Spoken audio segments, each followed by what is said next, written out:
She remained a reliable chaperone for field trips long after her own kids had left for college, guiding sixth graders through the dead mills of Lowell, passing out condoms and bottles of water at the LGBT youth dance held each year at City Hall.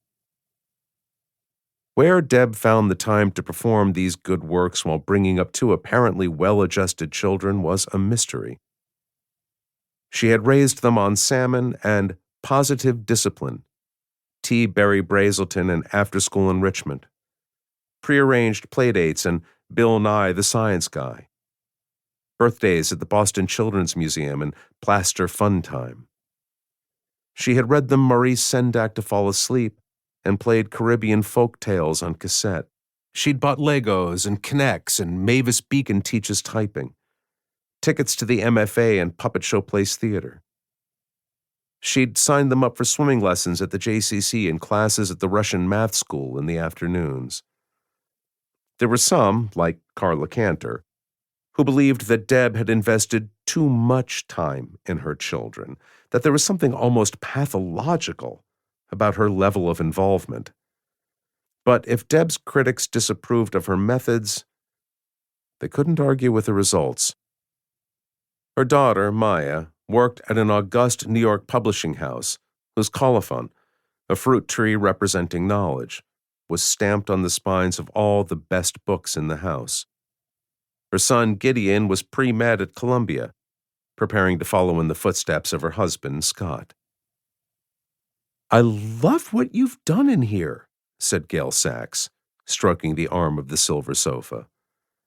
Gail, whose expansiveness was covered by a flowing floral caftan, owned a woman's clothing boutique on Harvard Street and knew something about fabric and color.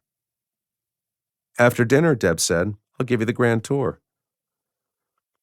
Her financial planner, Marty Selzer, feigned defense. "Redecorating can be costly," he said. "I can't believe you didn't consult with me first." "She hardly consulted with me," Scott said.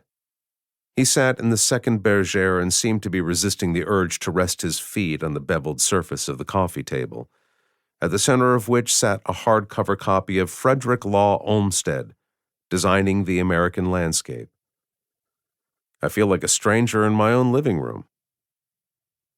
Scott ran a private cardiology practice in the heart of the Longwood medical area, a concentration of hospitals and medical schools that accounted for roughly $1 billion of NIH funding each year.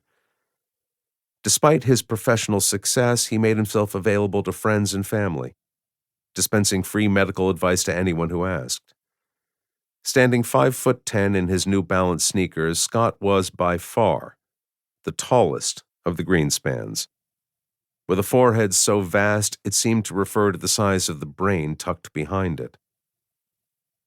Owing to an infection he'd contracted as a child, his left eye was locked in a squint, fixing his face with a look of permanent irony.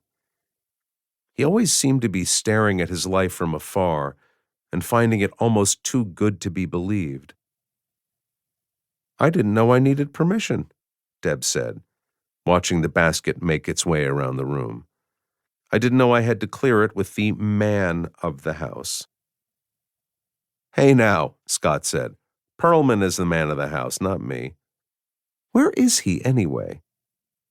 "I've got him," said Buddy Stein, stroking the striped tabby on his lap. Buddy, who had served as the city's transportation commissioner before retiring to consult on the seaport development, occupied the wide cushion next to Carla Cantor. His petite wife, Judy, perched on the armrest. "Grab a card for me, will you, honey? Little guy's purring like an engine over here."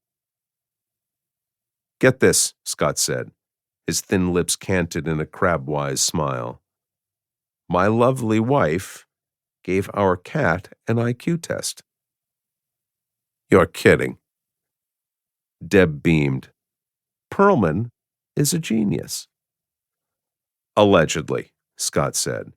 "But I've got scars that suggest otherwise."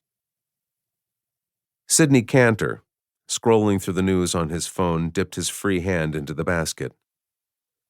"Nelson Mandela was just discharged from the hospital." "Put that